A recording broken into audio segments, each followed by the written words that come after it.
Bismillahirrahmanirrahim. Assalamualaikum to all of you. Welcome to our channel Study Urdu. So today we are going to start a new subject which is related with the MBK or what is physics. As you know that कि हमारे पास MBK syllabus में four main subjects include है with some logical reasoning और वो four main subjects कौन से हैं? First of all biology, second one is chemistry, then physics, and the last we have English.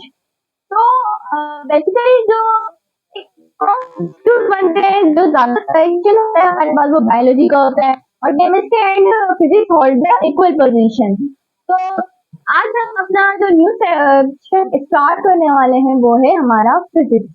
Physics में अगर हम बात करें तो सबसे पहला जो टॉपिक हमारे पास आता है वो होता है related with the force and motion.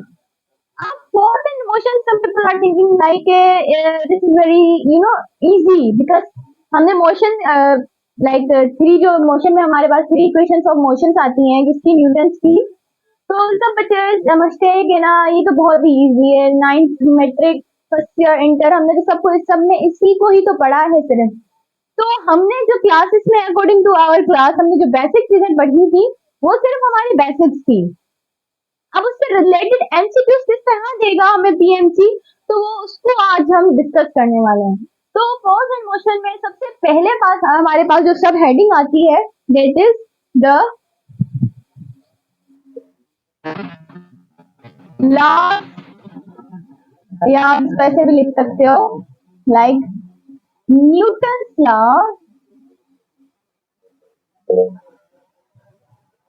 Of motion. तो सबसे पहले लॉ के साथ अगर हम स्टार्ट करें which is first law of motion.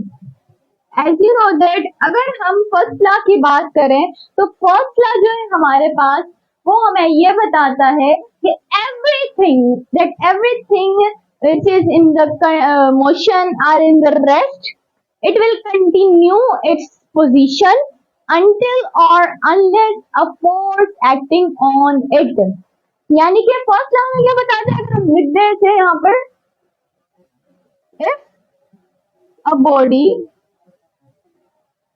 is in rest or in motion, it will continue its यहाँ पे बोला its पोजीशन, कब तक वो उसे कंटिन्यू रखेगी, until or unless force acted on it। अगर कोई ऑब्जेक्ट या कोई बॉडी रेस्ट में है या वो मूव नहीं कर रही या वो फिर मोशन में है, लाइक वो इट इज मूविंग कंटिन्यूअसली, तो वो मूव करती रहेगी until or unless force acted on it, जब तक उस पर कोई फोर्स अप्लाई ना की जाए। अब इससे हम एग्जाम्पल ले लेते हैं। For suppose you have a ball and a person kick this ball, okay, so it will cover some distance। अब ये बॉल चलती जाएगी, इसको रोकेगा कौन यहाँ पर? इन केस यहाँ पर कोई ऑब्जेक्ट पड़ा है, दिस इज एनी ऑब्जेक्ट, तो अगर ये इसे रोक सकता है। अगर हमारे पास कोई भी ऑब्जेक्ट मौजूद ना हो तो क्या होगा? तो ये क्या बॉल ये कंटिन्यू रहेगी? नो। वाई? हमारे पास यहाँ पर एक और फोर्स एक्ट हो रही है और वो फोर्स कौन सी होती है यहाँ पर? Friction force. और यू नो कि हमारी जो अर्थ है उसमें ये नेचुरली प्रेजेंट होती है। तो ये जो फ्रिक्शन फोर्स है यहाँ हम इसे मोस्ट कॉमनली हम इसे एक नाम से जानते हैं, दैट इज ग्रेविटेशन फोर्स। तो वो यहाँ पर इसके ऊपर एक फ्रिक्शन अप्लाई करेगी जिसकी वजह से जो बॉडी मूव कर रही है अलोंग द पाथ वो अपनी पोजीशन को रोकने पर मजबूर हो जाएगी। अब let's suppose another example, like you have a table, हम यहाँ पे ड्रॉ कर देते हैं, यू हैव अ टेबल, ठीक है, यू हैव अ टेबल और उसके पास उसके ऊपर एक बुक पड़ी है, ठीक है। अब ये book is in the rest, ठीक है, इसकी पोजीशन क्या है यहाँ पर, ये रेस्ट में है। अब ये बॉडी या ये ऑब्जेक्ट तब तक मूव नहीं करेगा जब तक इसके ऊपर कोई एक्सटर्नल फोर्स अप्लाई ना की जाए, तब तक। अब ये बुक आपने कभी ऐसा देखा है होते हुए कि बुक जो है वो टेबल पे पड़ी हो या कोई भी ऑब्जेक्ट टेबल पे पड़ा हो और खुद ब खुद मूव करना स्टार्ट कर दे, ऐसा कभी नहीं होता।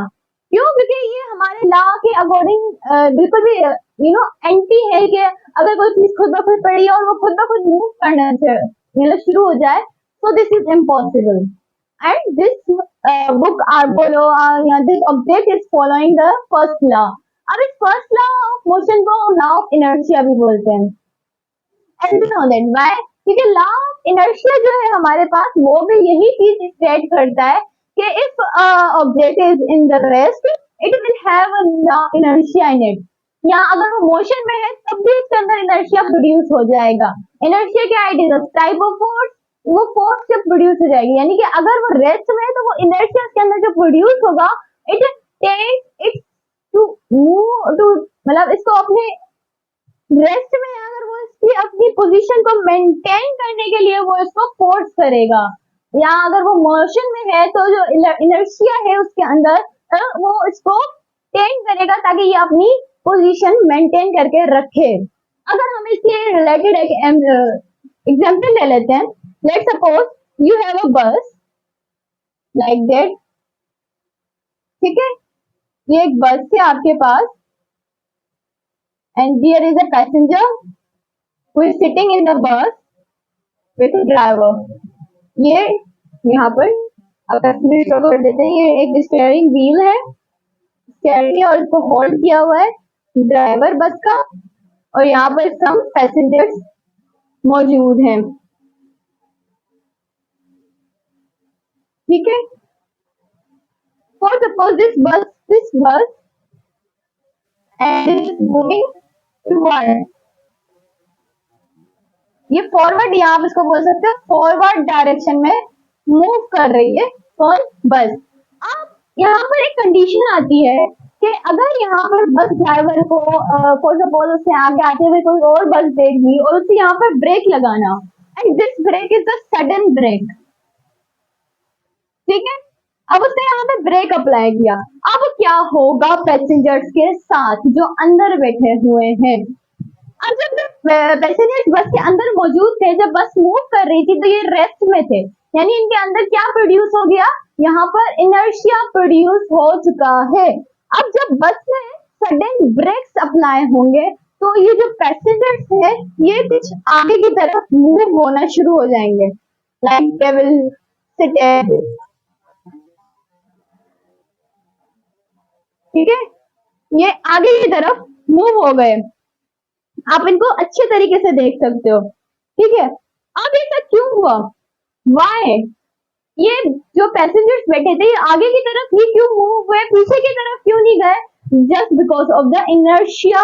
और जो इनर्शिया जो था, जब ये बस आगे की तरफ चल रही थी तो इनर्शिया भी आगे की तरफ, यानी कि उसके अंदर से इनर्शिया प्रोड्यूस हुआ जब बस ने सडन ब्रेक लगाया, तो इसीलिए वो जब पैसेंजर्स मूव करेंगे तो वो भी फॉरवर्ड डायरेक्शन में ही मूव करेंगे instead of the backward direction, ठीक है। तो ये हमारे पास कुछ रिलेटेड एग्जांपल्स थी जिसको हमने कोरिलेट करके देखा किसके साथ?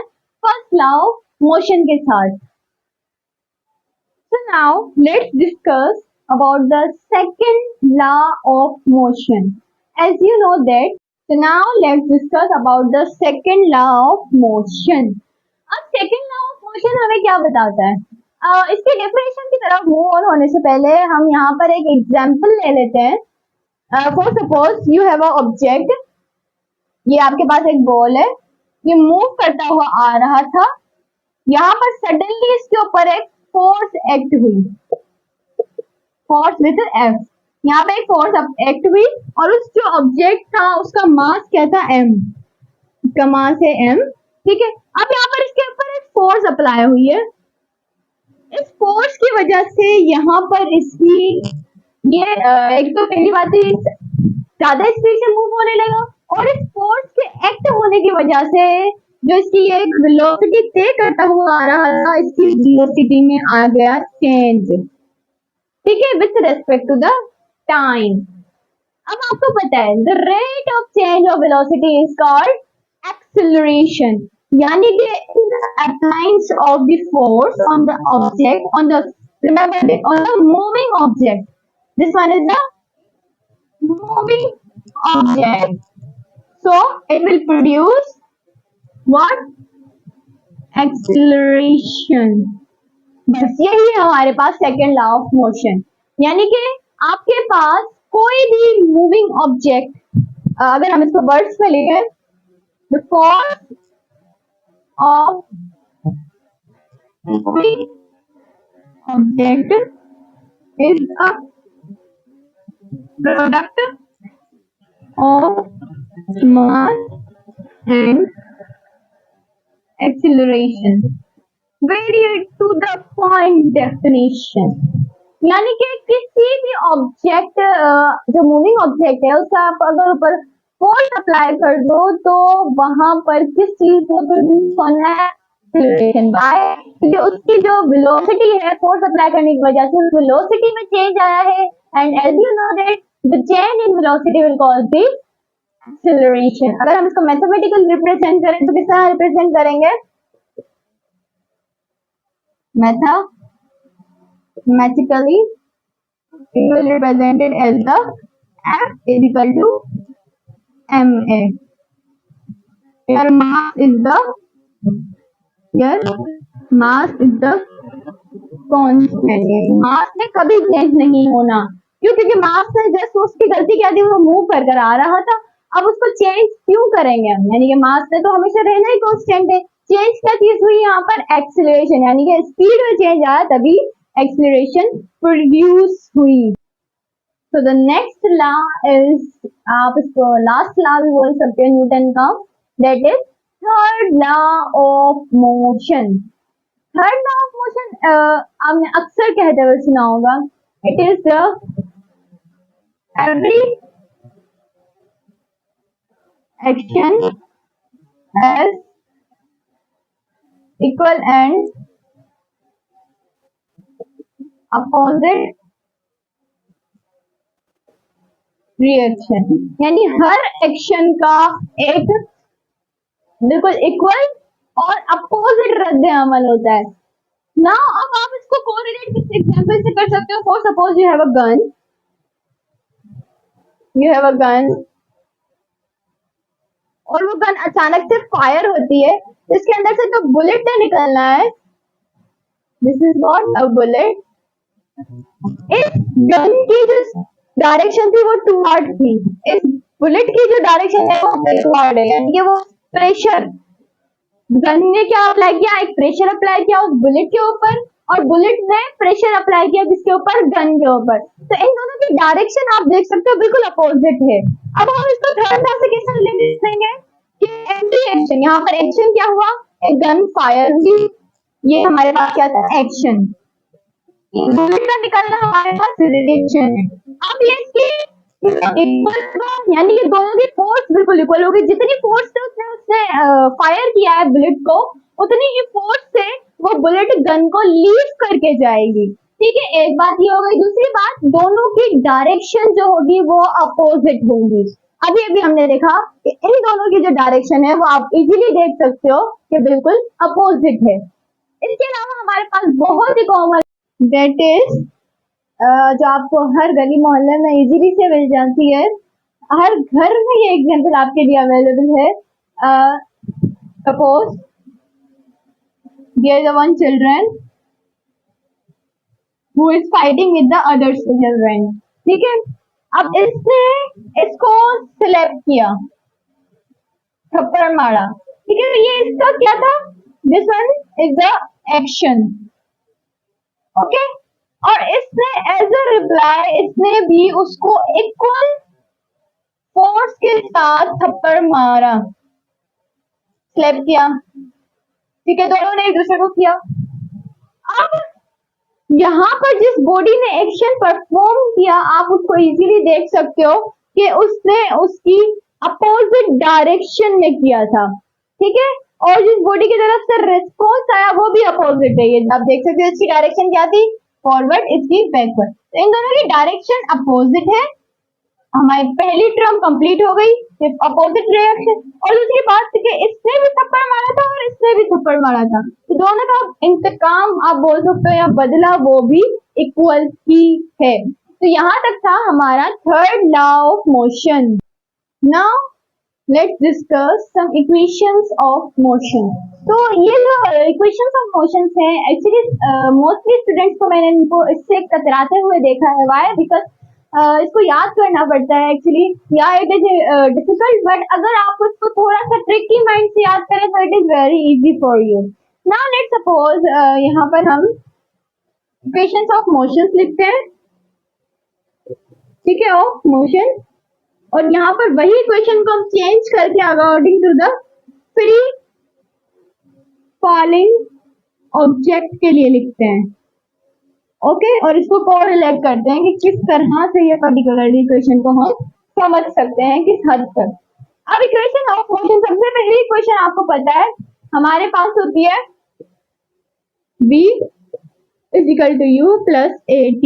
अब यहाँ पर u और v से कंफ्यूज ना हो जाइएगा, क्यों? क्योंकि ये v शो कर रहा है इनिशियल वेलोसिटी को और फाइनल वेलोसिटी को, और जो यहाँ पर ये u है ये शो कर रहा है इनिशियल वेलोसिटी को।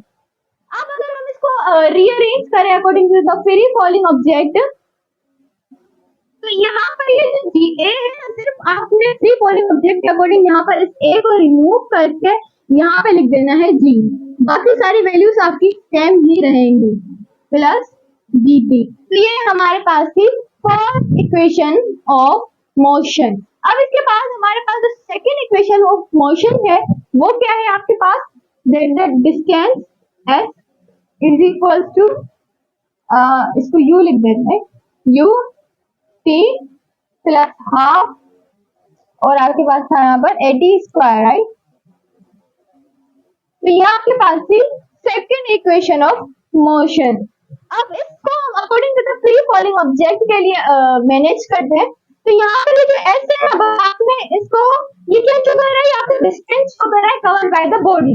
अब वहां पर अगर कोई ऑब्जेक्ट फ्री फॉलिंग है, let's suppose this is an object which is falling from the certain height. अब अगर ये कोई डिस्टेंस कवर करेगा तो डिस्टेंस को हम इसको क्या बोलेंगे, this is covering a some height. तो हम यहाँ पर जो डिस्टेंस है इसको हाइट से शो करेंगे, और ये initial velocity multiply by time plus half, और एक्सीलरेशन जहां भी होती है यानी कि चेंज इन वेलोसिटी, वहां पर हम उसके ग्रेविटी को रिलेट करते हैं, क्योंकि यहाँ पर एक ग्रेविटी उसको पुल कर रही है अपनी तरफ, तो GT स्क्वायर। ये थी हमारी second equation. Now what is our third equation? ये तो बहुत ही इजी, आप सबको पता है, 2AS इज इक्वल टू हमारे पास है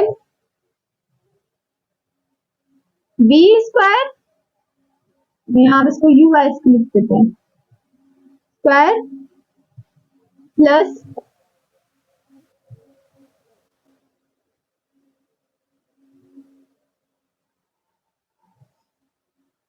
and the third equation we have, that is v square is equal to u square plus 2as। Okay, अगर हम इसको according to the free falling object के लिए मैनेज करें तो यहाँ पर ये v सेम रहेगा, u सेम रहेगा, ठीक है, v square is equal to u square, और यहाँ पर प्लस, अब 2 के बाद यहाँ पर एक्सीलरेशन में चेंज हो जाना है, g लग जाना है, और s की जगह पर यहाँ पर h आ जाना है। ये थी आपके पास सिर्फ आपकी three famous equation of motion, जिसको हमने अभी अरेंज करके देखा according to the free falling object. अब यहाँ पर जो ऑब्जेक्ट्स लिखे हुए हैं उसको अगर हम कैटेगराइज करें, आपको पता है कि v यहाँ पर शो कर रहा है फाइनल वेलोसिटी को, और यहाँ पर जो ये u प्रेजेंट है ये u शो कर रहा है आपके पास इनिशियल वेलोसिटी को, और यहाँ पर ये जो एक्सीलरेशन ए जो प्रेजेंट है वो एक्सीलरेशन को रिप्रेजेंट कर रहा है, and T is representing the time. और यहाँ पर न्यू ऑब्जेक्ट क्या है हमारे पास, जी। जी आपके पास जो है वो रिप्रेजेंट कर रहा है द ग्रेविटी को, ठीक है। और जो आपके पास यहाँ पर एच है वो रिप्रेजेंट कर रहा है सर्टेन हाइट को, height. So these are the elements बोल सकते हो आप, कंपाउंड्स बोल सकते हो, जो यहाँ पर इसके इन द सिंबल फॉर्म में यहाँ पर आपके पास प्रेजेंट किए गए हैं in the equation of motion में। तो ये थी हमारी कुछ equations of motions. So now let's talk about the momentum. तो मोमेंटम आपके पास क्या है, अगर आप इसको इस तरह से डिफाइन करो कि it is the unbalance force. First of all ये क्या है, ये एक अनबैलेंस फोर्स है, और जो किसकी वजह से प्रोड्यूस होती है, अगर वो किसी भी वजह से प्रोड्यूस हो किसी भी बॉडी के अंदर, which is produce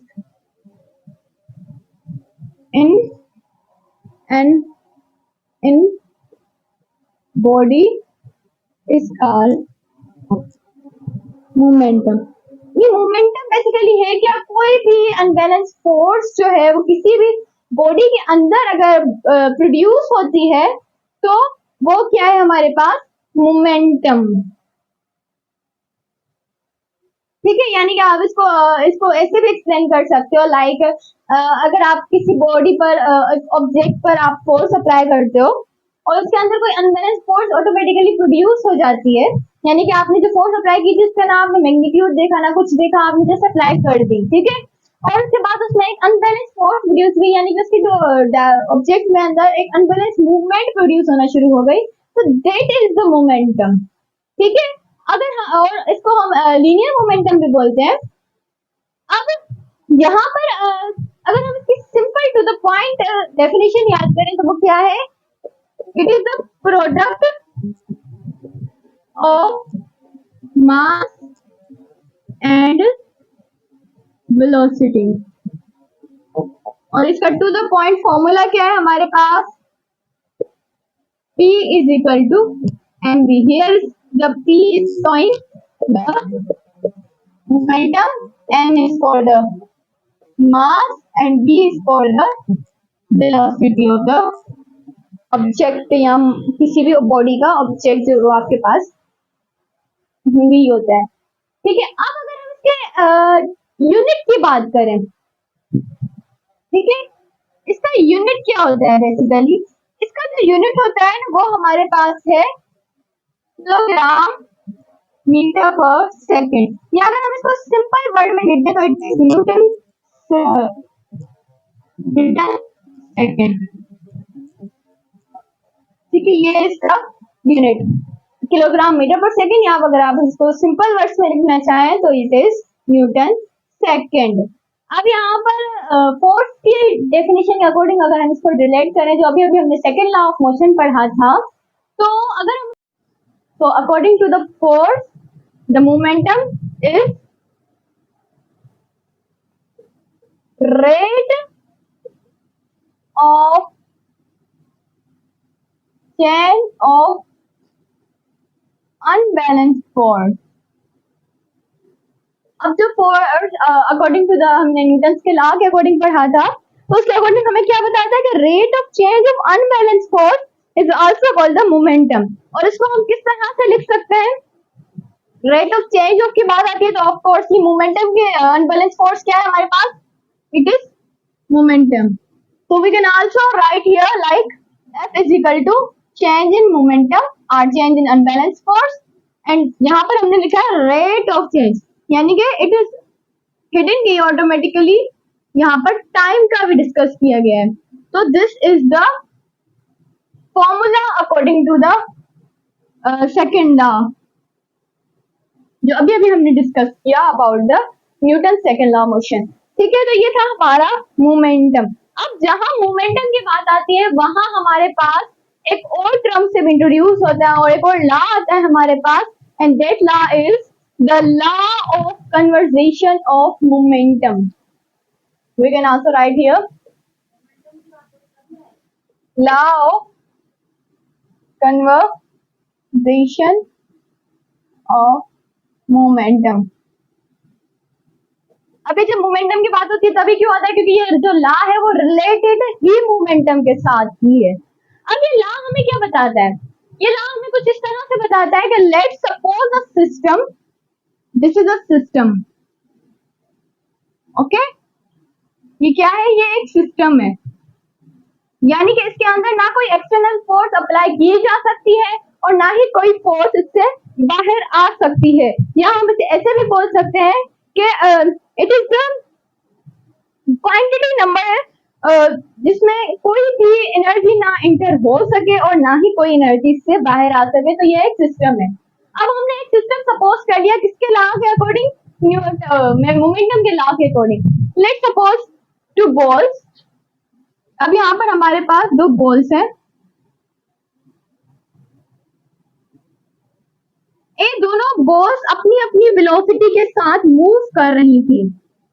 let's suppose if this is the it's initial velocity which is represented by the u, as you know that अभी अपनी अपनी velocity के साथ मूव कर रही थी और इनका मास m1 and this body is the m2। Suddenly इस बॉडी ने इस बॉडी के साथ सेकंड बॉडी के साथ खुद को टकराया, m1 कोलाइड हुई, यहाँ पर इन दोनों की क्या हुई, इन दोनों की यहाँ पे कोलाइजन हुई, टकराव हुआ, और ऐसा रिजल्ट जो इस बॉडी की टकराव इस बॉडी के ऊपर हुई तो इसकी जो वेलोसिटी थी उस वेलोसिटी में चेंज आ जाएगा, और वो वेलोसिटी चेंज होकर यहाँ पर इनिशियल वेलोसिटी थी, अब वो वेलोसिटी चेंज हो चुकी है, अब ये हो गई हमारे पास final velocity, this is m1 and m2।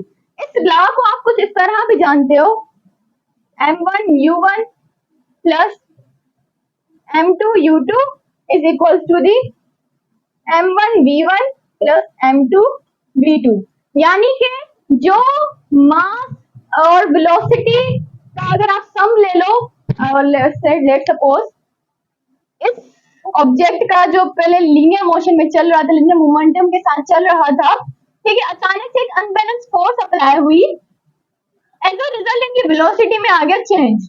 तो ये बता रहा है कि जितनी वेलोसिटी में चेंज आएगा या कितना उसका मास होगा वो आफ्टर द कोलाइजन उतना ही उसने सेम रहना है। रिमेम्बर माय वर्ड्स के ये है बिफोर कोलाइजन, बिफोर कोलाइजन, और ये है आफ्टर कोलाइजन, यानी कि बिफोर कोलाइजन उसका जो मास और उसकी जो वेलोसिटी थी वो उतनी ही रहनी है जितनी आफ्टर द कोलाइजन होती। ठीक है, तो ये था हमारे पास law of conservation of momentum. अब यहाँ पर हमें की पॉइंट्स क्या याद रखनी है कि ये जो सारा सिस्टम हो रहा है वो किस एक आइसोलेटेड सिस्टम में हो रहा है, किसके अंदर, एन आइसोलेटेड सिस्टम। ये पूरा प्रोसीजर एक आइसोलेटेड सिस्टम में हो रहा है, यानी कि यहाँ पर कोई भी एक्सटर्नल आपके पास एनर्जी अप्लाई नहीं हो रही, किसके अंदर, एक आइसोलेटेड सिस्टम के अंदर। ठीक है, और दूसरी आपने इसकी इक्वेशन याद रखनी है, और तीसरी बात आपने क्या रखनी है, there is the change in the speed, as you can see that there is a change in speed, यहाँ पर इसकी स्पीड में चेंज आया, और स्पीड में चेंज आता है तो आपको पता है यहाँ पर वेलोसिटी ने प्रोड्यूस होना है। ठीक है, तो यह था हमारा एक ओवरव्यू एक मोमेंटम के हिसाब से। तो अभी अभी हमने जो इक्वेशंस ऑफ मोशंस को डिस्कस किया है उसके लिहाज से हमारे पास कुछ की पॉइंट्स हैं। अब की पॉइंट क्या है, सबसे पहले की पॉइंट हमारे पास ये है कि ऑब्जेक्ट अगर रेस्ट से स्टार्ट हो रहा है तो उसकी जो इनिशियल वेलोसिटी होगी वो हमेशा जीरो ही रहेगी। अगर वो रेस्ट से स्टार्ट हो रहा है तो उसकी इनिशियल वेलोसिटी जीरो ही रहेगी, ये हमारे पास एक पॉइंट आपने याद रखना है। और दूसरी पॉइंट आपके पास ये है कि अगर कोई ऑब्जेक्ट जो मूव कर रहा था वो अचानक से रेस्ट में आ जाता है तो उसकी जो फाइनल वेलोसिटी है वो भी 0 हो जाएगी। नाउ लेट्स सपोज ऑब्जेक्ट जो एक हाइट कवर कर रहा है, जब वो मैक्सिमम हाइट पर हो जाएगा तब भी उसकी जो वेलोसिटी है वो 0 हो जाएगी ऑटोमेटिकली। और कौन सी वेलोसिटी जो है वो एक सर्टेन हाइट पर आपके पास जो 0 होती है वो है आपकी फाइनल वेलोसिटी। और इसके अलावा अगर कोई ऑब्जेक्ट जो नीचे से ऊपर जा रहा हो और एक सर्टेन पॉइंट आता है, let's suppose this is a body जो ये ऊपर से नीचे जा रही है, तो यहाँ पर अगर वो मैक्सिमम पे पहुंच जाता है तो इसकी इनिशियल वेलोसिटी 0 हो जाएगी। तो ये कुछ पॉइंट्स थी जो according to the equations of motions थी। ठीक है, ये तो यहाँ तक आपका मोमेंटम पूरा हो चुका है। अब इसके बाद हमारे पास ग्राफ्स है, लेकिन ग्राफ की तरफ जाने से पहले हम यहाँ पर एक और टर्म स्टडी करेंगे and that term is the relative speed. Now what is the relative speed? तो ये अपने वर्ड से ही आपको एक फाइन मैप दे रहा है कि यहाँ पर रिलेशन फाइंड किया जा रहा होगा स्पीड का। Now what is speed? This is v2 v1। अब सपोज करें आपके पास दो ऑब्जेक्ट हैं, ठीक है, this is a single object, this is second object, suppose this is v1, this is v2। दोनों की जो डायरेक्शन है वो अपोजिट है। दो अपोजिट डायरेक्शन की अगर आपने वेलोसिटी फाइंड करनी हो तो रिलेशन फाइंड करना हो तो वो आप कैसे करोगे? इन दोनों को जस्ट आपने प्लस कर देना है। अब लेट्स सपोज टू बॉडीज जिनकी जो डायरेक्शन है वो सेम है, ओके, तो अगर आपको इनका रिलेशन फाइंड करना है तो आपने जस्ट v1 को माइनस कर देना है v2 के साथ। तो इस तरह से आपके पास एक रिलेटिव स्पीड आपके पास फाइंड। सो यहाँ तक था हमारा momentum and some laws of Newton's. So इंशाल्लाह हम अपने नेक्स्ट लेक्चर में बाकी का जो रह गया है हमारे पास प्रोजेक्टाइल मोशन उसको भी कवर करेंगे विथ इट्स ग्राफ। सो तब तक के लिए अल्लाह हाफिज़, थैंक्स फॉर वॉचिंग।